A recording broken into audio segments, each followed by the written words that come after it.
যে স্বর্ণ যা শুভ কাজে বাধ্যতামূলক করা হয়েছে, যে স্বর্ণকে ভগবান গীতার মাহাত্ম্যে দানের কথা পর্যন্ত উল্লেখ করে দিয়েছেন, যে স্বর্ণ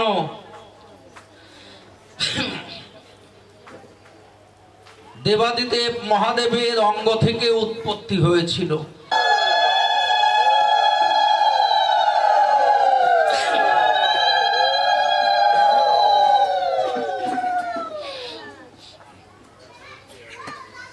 যে স্বর্ণ দেবাদিদেব মহাদেবের অঙ্গ থেকে উৎপত্তি, আমরা কিন্তু এই স্বর্ণ সম্বন্ধে অনেকেই অনেক অবগত নই।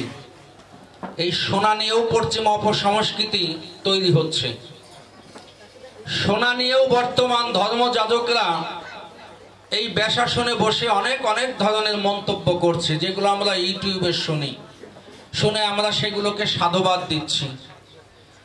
কিন্তু আপনি চিন্তা করে দেখুন, বিবাহ বন্ধনে আবদ্ধ হবেন, সেখানে স্বর্ণ শুভ কাজের প্রতীক। আপনি বাড়িতে ঘর দরজা নির্মাণ করবেন, সেখানে স্বর্ণের অংশটা আপনার জন্য মঙ্গলদায়ক। শুধু তাই নয়, আপনার যাত্রাকালেও কিন্তু স্বর্ণ প্রয়োজন। যে স্বর্ণকে আমরা এতটাই নিচু করে দিয়েছি, কিছু কিছু বর্তমানের ধর্মযাজকরা, কি বলবো আপনাদের মাঝে, একবারও চিন্তা করে দেখি না আমরা কত অপরাধ করছি এই কথাগুলো বলে। আপনারা কি জানেন, ভগবান আপনার আমার মন্দিরের ভগবান মাটির চূড়া ব্যবহার করেছে। মূলত তিনি করেছেন না আমরা করিয়েছি? ভগবানকে মাটির চূড়া আমরা দিয়েছি।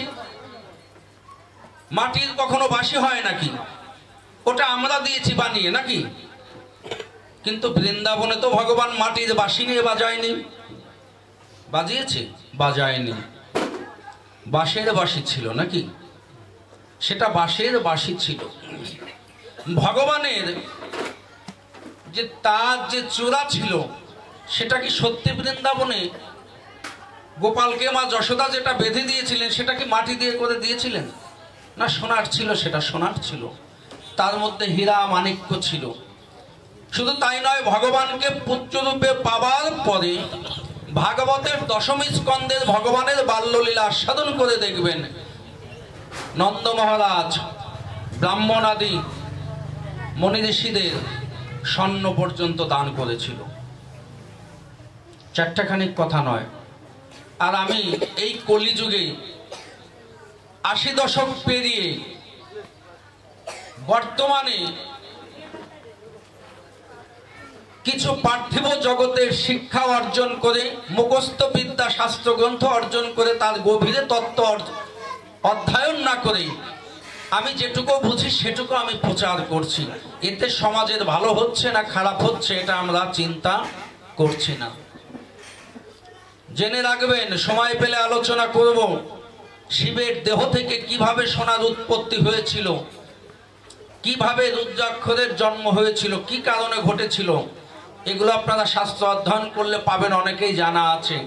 তাই স্বর্ণকে কখনোই আপনারা অবহেলার দৃষ্টিতে দেখবেন না। বর্তমান সমাজে আর একটা প্রথা তৈরি হয়েছে এই হালে ২০-২৫ বছর ধরে, এর আগে এগুলো ছিল না। আমার বাপ দাদা, আপনাদের বাপ দাদা, এখানে যারা ৬০-৭০ বছরের বয়োজ্যেষ্ঠ আছে, তারাও এগুলো দেখেনি। এর পূর্বেই সত্যযুগ চলে গিয়েছে লক্ষ লক্ষ বছর, ত্রেতা যুগ চলে গিয়েছে লক্ষ লক্ষ বছর, দাপর যুগ চলে গিয়েছে, কলি যুগেরও ৫৫০ বছর অতিক্রম করেছে। কত মহাপুরুষগণ এসেছে গিয়েছে, তাদেরও এগুলো বড় বড় বিজ্ঞ পাণ্ডিত্য ব্যক্তি, স্বয়ং মহাপ্রভু যেখানে দিগ্বিজয় পণ্ডিতকে পর্যন্ত পরাস্ত করেছিলেন, তাই না? তার উপরে কোনো কলিতার পণ্ডিত ছিলেন না। সেই মহাপ্রভু এ ধরনের অভ্রান্তর কথা বলতে সাহস পাননি, এ সমস্ত কথা প্রচার করেননি। বর্তমান আমরা কিছু কিছু নব্য ধর্ম প্রচারকরা প্রচার করে বেড়াচ্ছি, তুলসীর সাথে সোনা দেওয়া যাবে না। কেন যাবে না? আমি এই প্রোগ্রামটা লাইভে যাবে, সারা বিশ্ব দেখবে, ইউটিউব চ্যানেলে যাবে। আমি চ্যালেঞ্জ করে দিয়ে যাচ্ছি, যদি কোনো নব্য ধর্ম প্রচারক থাকেন যে কোনো সময় দিন খান দেখে ধর্মসভার আয়োজন করুন। আমরা বৈদিক শাস্ত্র নিয়ে আপনাদের সঙ্গে বসবো। আপনারা কি করে শিবের দেহের উৎপত্তি স্বর্ণকে তুলসী দিয়ে আপনারা ছোট করেন, আমরা দেখব সেটা। মুখোমুখি হন, আসন দেখি। কখনোই তা সম্ভব হবে না, পারবে না এরা। কেননা কোনো দিনও সম্ভব নয়। তুলসী হচ্ছে একজন ভক্ত, সাধনা করেছিল ভগবানকে প্রতিরূপে চাওয়ার জন্য, পাবার জন্য বহু জনম সাধনা করেছে। অবশেষে ভগবান করুণা করে বলেছে, তোমাকে আমার পাশে আমি কখনোই রাখতে পারবো না। তুলসীকে বলছেন, তুমি যতই সাধনা করো, যাই করো, তুমি আমার ভক্ত বটে, কিন্তু তুমি আমাকে প্রতিরূপে চেয়েছো, এটা সম্ভব নয়।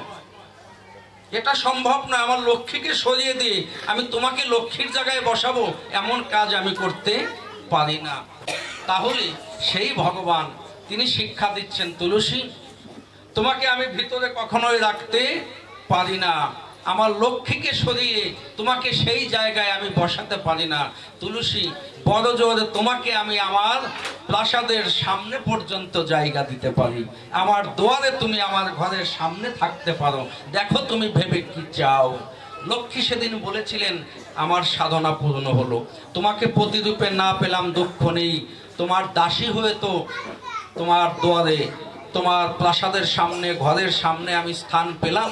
তাতে নিত্য যখন তুমি ঘর থেকে বেরোবে, আবার ঘরে যাবে, নিত্য তোমার দর্শন লাভ করে আমার মানব জনগণের সামনে আমি তোমার নিত্য দর্শন করতে পারবো, আমার জনম ধন্য হবে।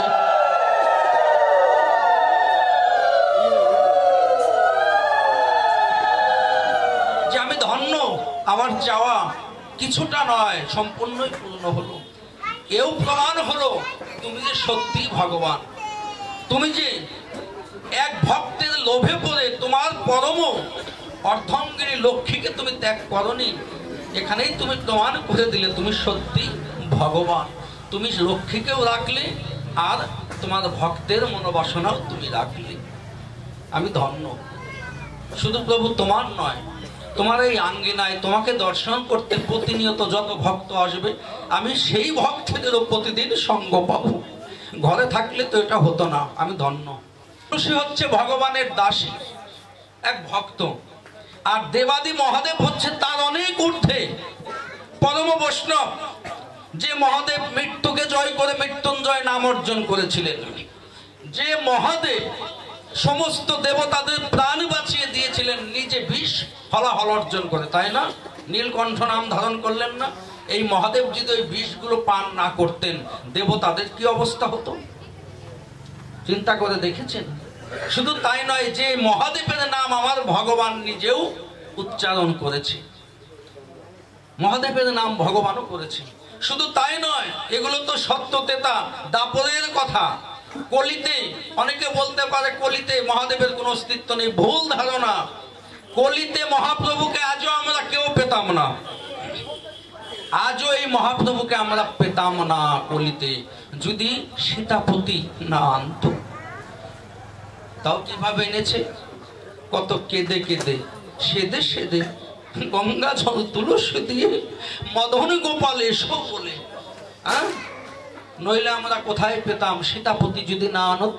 অর্থাৎ অদ্বৈত মহাপ্রভু তিনি যদি সাধনা না করতেন, মহাপ্রভু কখনোই কিন্তু আসতেন না, আজও আমরা মহাপ্রভুকে পেতাম না। তাহলে সেই সীতাপতি অদ্বৈত মহাপ্রভু তিনি কে? তিনি দেবাদিদেব মহাদেব। শাস্ত্র প্রমাণ দিচ্ছে। তাহলে আমরা সেই মহাদেবকে তুলসীর চেয়ে নিচে বানিয়ে দিচ্ছি বর্তমানে কিছু কিছু মানুষ। এগুলো সম্পূর্ণই ভুল ধারণা।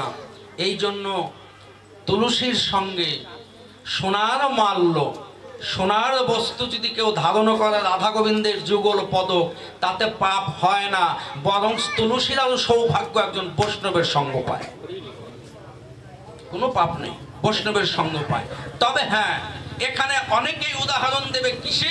এই ভাগবত থেকে বর্তমান বক্তারা একটা জায়গায় উদাহরণ দিয়ে যায়, কি পরীক্ষিত মহারাজকে দিন। তারা বলেন, পরীক্ষিত মহারাজ বলেছেন, কলি তোমাকে সোনার মধ্যে 4 জায়গাতে স্থান দিয়েছিল, তাতে হয়নি। পরে আবার পরীক্ষিত মহারাজ সোনার মধ্যেও কি করেছে? কলিকে স্থান দিয়েছে। হ্যাঁ, দিয়েছে। যে সোনা মানুষ পাওয়ার পরে, যে ধন সম্পদের মোহে পড়ে মানুষ ঐশ্বর্যে অহমিকায় গোবিন্দকে, গুরুকে, বৈষ্ণবকে ভুলে যায়, সেগুলোর মধ্যে তো কলি বাস করবেই। কিন্তু সেই ধন ঐশ্বর্য যদি আমার কৃষ্ণ সেবার বস্তু হয়, সেখানে তো কলির বাবারও বাস করার ক্ষমতা নেই। এই জন্য বুঝতে হবে, ধর্ম এত সহজ নয়। ধর্ম 4খানিক বস্তু নয়, খুব চিন্তা ভাবনার বস্তু আমাদের এগুলো।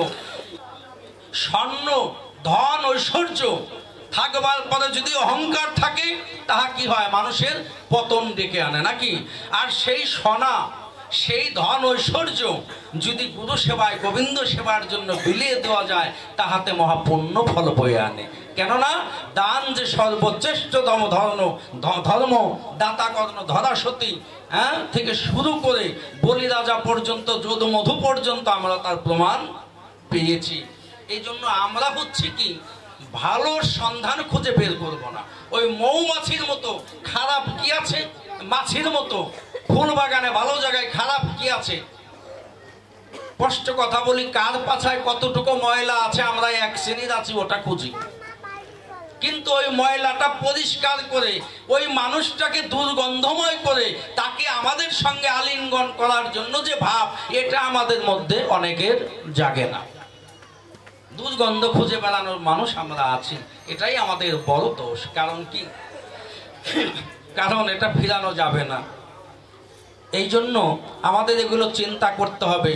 সেই যেখানে ছিলাম, সেই দেবাদিদেব মহাদেব, তার অঙ্গ থেকে স্বর্ণের উৎপত্তি। আমরা যেন এই তত্ত্ব না বুঝে সোনাকে কেউ যেন অমর্যাদা করি না। তাহলে স্বর্ণকে অমর্যাদা করা মানে কি? দেবাদিদেব মহাদেবকে অমর্যাদা করা। ভগবান সেই বস্তু ধারণ করেছিলেন, তাকেও অমর্যাদা করা।